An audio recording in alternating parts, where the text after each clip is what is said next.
आदरणीय दर्शकवृन्द, भक्ति दर्शन टेलिभिजनको योग र जीवन कार्यक्रममा यहाँहरूलाई स्वागत छ। दर्शकवृन्द, यो कार्यक्रममा हामी योग, ध्यान, प्राणायाम र जीवनशैली सम्बन्धी विभिन्न सामग्रीहरू लिएर दैनिक रूपमा उपस्थित हुने गर्दछौँ।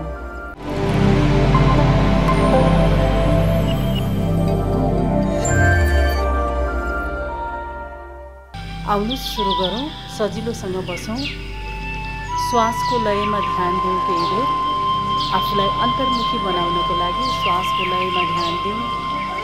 लामो गहिरो श्वासभित्र हल्कासँग छोडिदिउँ बिस्तारै। फेरि अर्को लामो गहिरो श्वासभित्र बिस्तारै छोडिदिउँ। यहीबाट ओमकारको लागि श्वास भरौँ।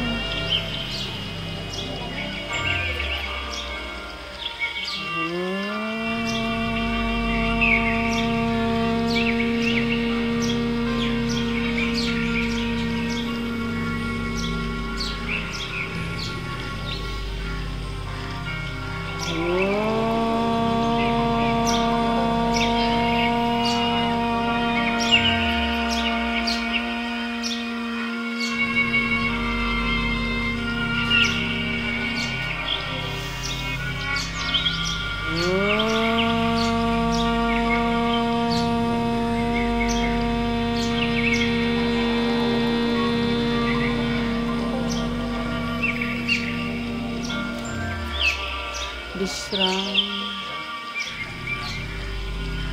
भित्र आउने श्वास अनि बाहिर जाने श्वासमा ध्यान दिउँ।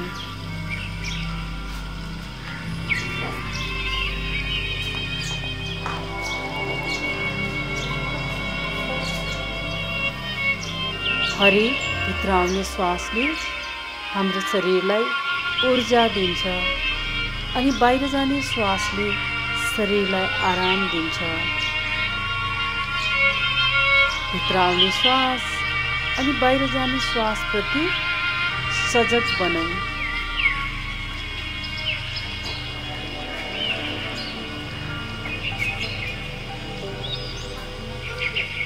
आफ्नो शरीरको पूरा भार जहाँ बसेको छौँ त्यही छोडिदिउँ।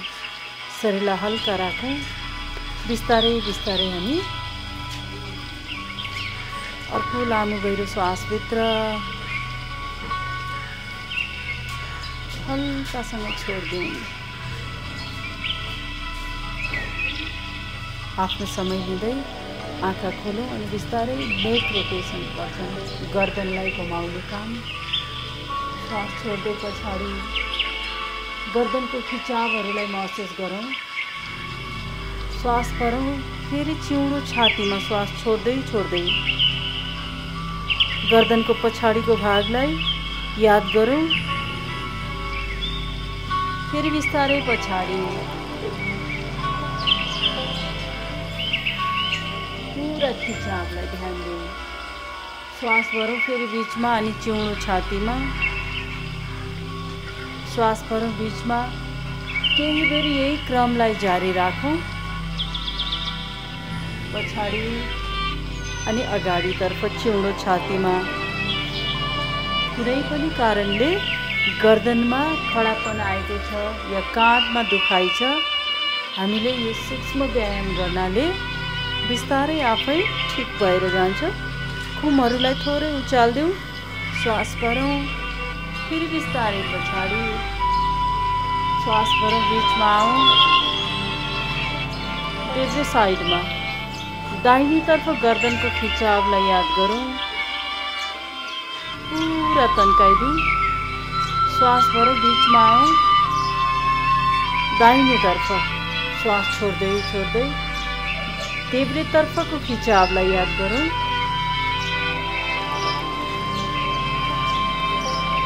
फेरि श्वास भरौँ।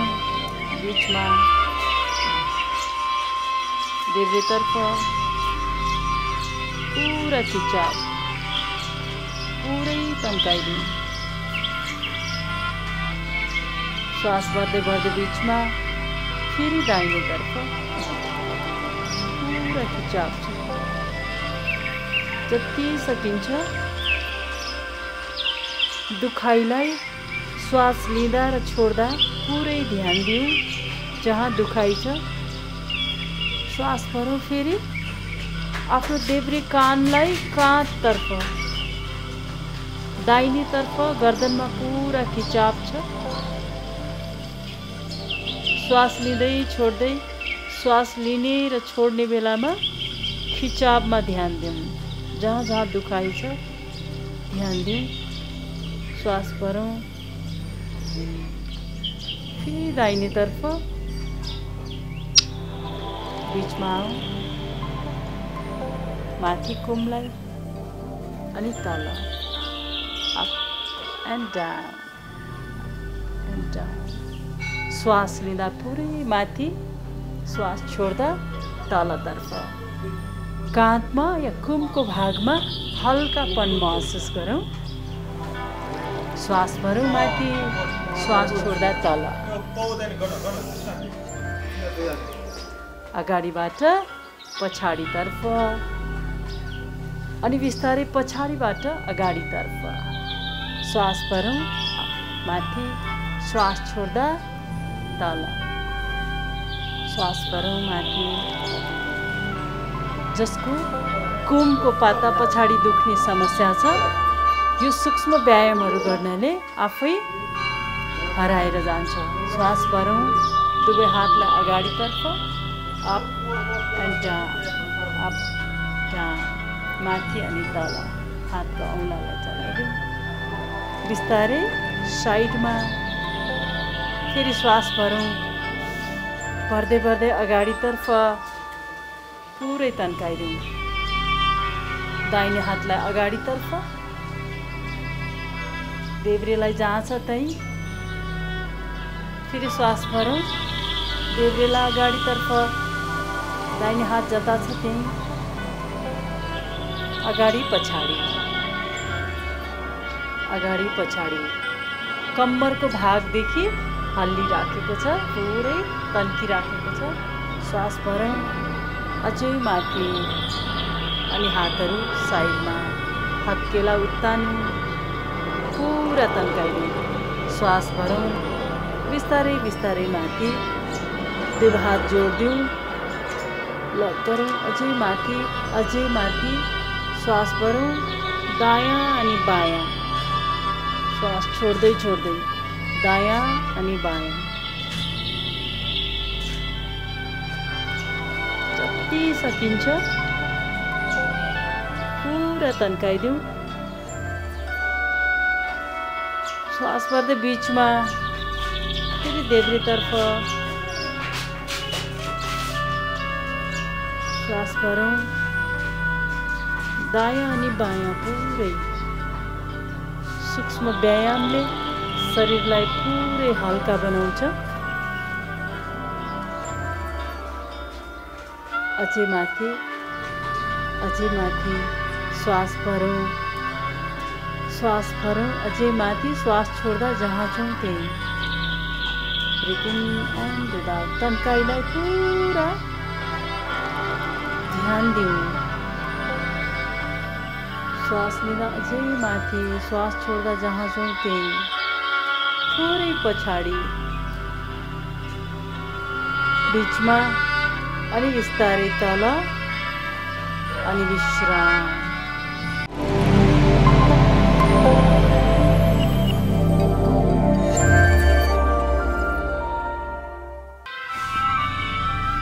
दुवै खुट्टालाई सिधा राख्यौँ। श्वास भरौँ। बिस्तारै दाहिने खुट्टालाई माथितर्फ।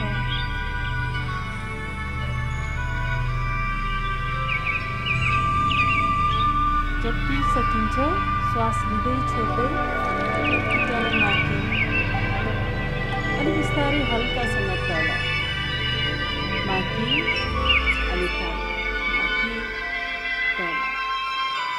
श्वास लिँदै छोड्दै पुरा गोलो गोलो घुमाइदिउँ।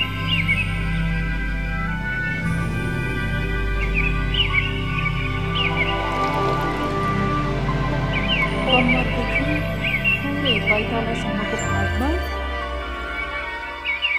प्रभाव परेको छ यो आसनले। अर्को साइड घुमाऊ।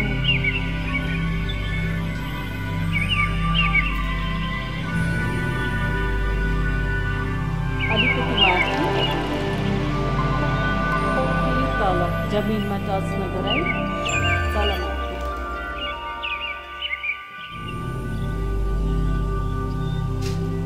अलि विश्राम,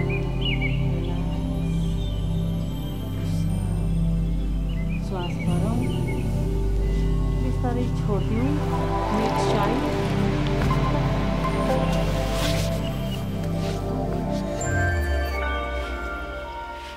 दाहिने खुट्टा जमिनमा छ, देब्रे खुट्टालाई माथि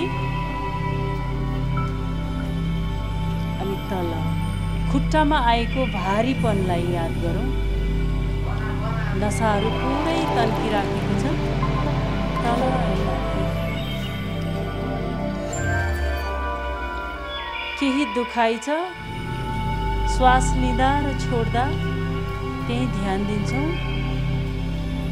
नसा सम्बन्धी समस्याबाट समाधान पाउन सकिन्छ यदि हामीले यो आसनलाई निरन्तर जारी राख्यौँ भने, अभ्यास गऱ्यौँ भने। श्वास लिँदै छोड्दै घुमाइदेऊ पुरै।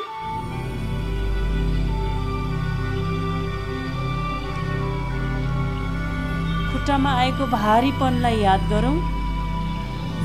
अर्को साइड, दायाँ र बायाँ केही तन्काइदेऊ। फेरि माथि तल अनि विश्राम, रिल्याक्स। बिस्तारै बिस्तारै दुवै हातको सपोर्टले उठेर बसौँ। खुट्टाहरू सिधै अगाडितर्फ, श्वास भरौँ। पुरा औँलाको टुप्पालाई आफूतर्फ फर्काइदिउँ। ढाड सिधा छ, गर्दन सिधा छ। औँलाको टुप्पाहरू, खुट्टाको औँलाको टुप्पा आफूतर्फ अनि तलतर्फ, आफूतर्फ फेरि तलतर्फ। पुरै तन्काइदिउँ। पिडुल्लामा खिचावलाई महसुस गरौँ। बिस्तारै बिस्तारै हातलाई टेकिदिउँ। श्वास भरौँ। हिपको भागलाई उठाउँछौँ, गर्दनलाई पछाडि तन्काइदिउँ। शरीर घुमाउँ पहिला। श्वास भरौँ, बिस्तारै हिपको भाग।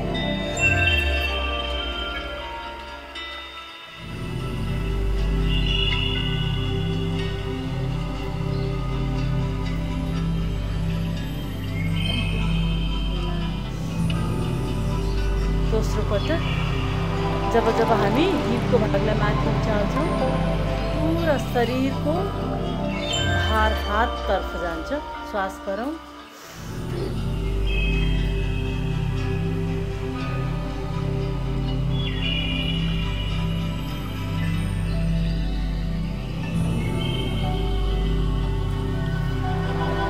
Counter position. श्वास भरौँ। दुवै हातहरू साइडबाट माथि, हातकेलाहरू एक आपसमा फर्केको छ। श्वास भरौँ। अगाडितर्फ हात र शिरको भाग एकै नासमा छ। अझै अगाडि, अझै अगाडि। बिस्तारै बिस्तारै खुट्टालाई समाइदिउँ। अगाडितर्फ श्वास भरौँ। अझै अगाडि, अझै तल। श्वास छोड्ने बेलामा अझै अगाडि, अझै तल। श्वास भरौँ। जति सकिन्छ तल।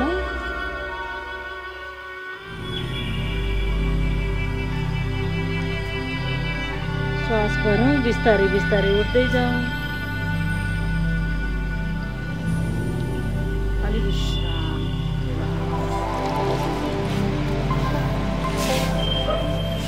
बिस्तारै पलेटी आसनमा श्वास भरौँ। हल्कासँग छोडिदिउँ। अर्को श्वासभित्र हल्कासँग छोड्दिउँ।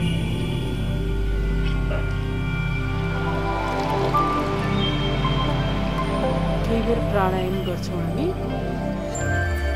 श्वास भरौँ, रोकौँ अनि बिस्तारै छोड्दिउँ।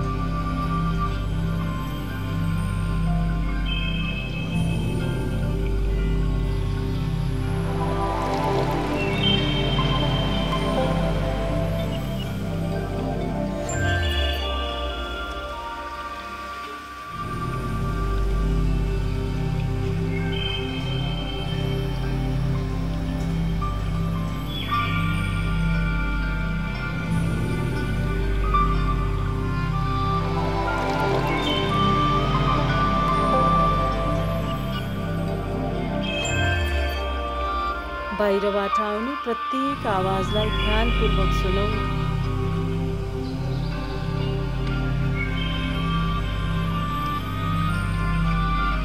अनि मनमा नै स्वीकार गरौँ।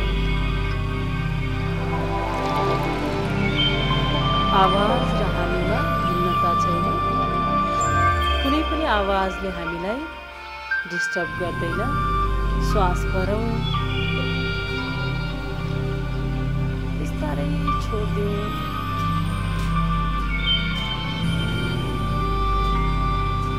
शरीरको पुरा भार जम्यो।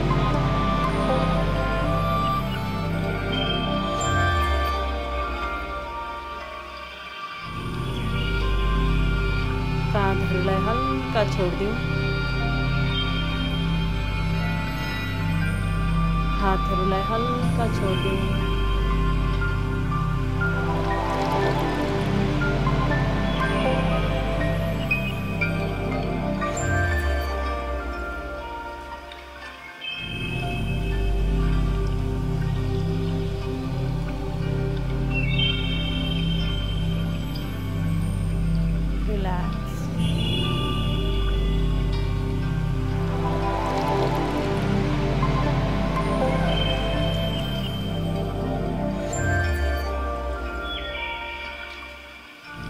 आफ्नो शरीरमा ध्यान दिउँ। आफ्नो श्वासमा ध्यान दिउँ।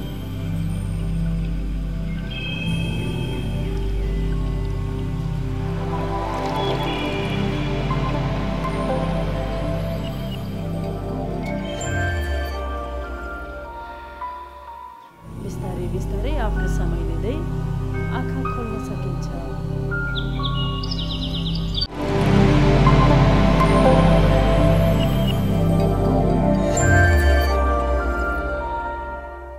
दर्शकवृन्द, अब पालो प्रेरक भनाइको। आजको प्रेरक भनाइ छ पूज्य श्री श्री रविशंकरजीको। पूज्य श्री श्री रविशंकरजी भन्नुहुन्छ, वर्तमान क्षण अटल छ, वर्तमान क्षणमा बाँचौँ। हामी प्राय जसो हाम्रो मन कि त भूतकालमा जान्छ कि भविष्यमा जान्छ। जब जब हामी भूतकालमा जान्छौँ, हाम्रो मनमा दुःख र पश्चाताप सम्बन्धी भावनाहरूले ग्रसित बनाउँछ। दुःख पश्चाताप सम्बन्धी भावनाहरू आउँछन् र जब हामी भविष्यतर्फ हाम्रो मन जान्छ, हामी चिन्तामा हुन्छौँ। तुरुन्तैको भविष्य या पछिसम्मको भविष्य हामीलाई चिन्ताले सताउँछ। त्यसैले हामी वर्तमान क्षणमा जब बाँच्छौँ, वर्तमान क्षणमा हामी सुखी र खुसी रहन्छौँ। वर्तमान क्षणमा बाँच्नको लागि हामीले अरू केही नगरे आफ्नो श्वासको लयमा ध्यान दिनाले मात्रै वर्तमान क्षणमा बाँच्न सकिन्छ। हाम्रो श्वास अमूल्य छ। हाम्रो श्वासले हामीलाई जीवन शक्ति प्रदान गरेको हुन्छ र जब हामी योग, ध्यान, प्राणायाम गर्छौँ, श्वासको लयमा ध्यान दिन्छौँ, हामीलाई वर्तमान क्षणमा बाँच्नलाई मद्दत पुग्छ। पूज्य श्री श्री रविशंकरजीले भने जस्तै हामी जब जब हामी योगको आसनहरू गर्छौँ, आफ्नो श्वासको लयमा ध्यान दिन्छौँ। योग भन्नाले हाम्रो शरीर चलाउने या शारीरिक अभ्यास मात्रै नभएर जब हामी श्वासको लयमा ध्यान दिन्छौँ, जब एकाग्र हुन्छौँ, जब हामी प्राणायामहरू गर्छौँ तब हामी वर्तमान क्षणमा बाँच्छौँ। वर्तमान क्षणमा बाँच्न साथ कुनै पनि नकारात्मक भावनाहरूले हामीलाई सताउँदैन, कुनै पनि नराम्रा कुराहरूले हामीलाई चिन्ता दिँदैन। आफूमै खुसी छ, आफूभित्रै शान्ति छ। त्यो शान्ति ल्याउनको लागि हामी वर्तमान क्षणमा बाँच्ने अभ्यास गरौँ, जुन योग प्राणायाम र ध्यानले दिन्छ। दर्शकवृन्द, पूज्य श्री श्री रविशङ्करजीको यही प्रेरक भनाइसँगै आजको योग र जीवन कार्यक्रम यही समाप्त हुन्छ। यहाँहरूको दिन शुभ रहोस्। हस्त नमस्कार।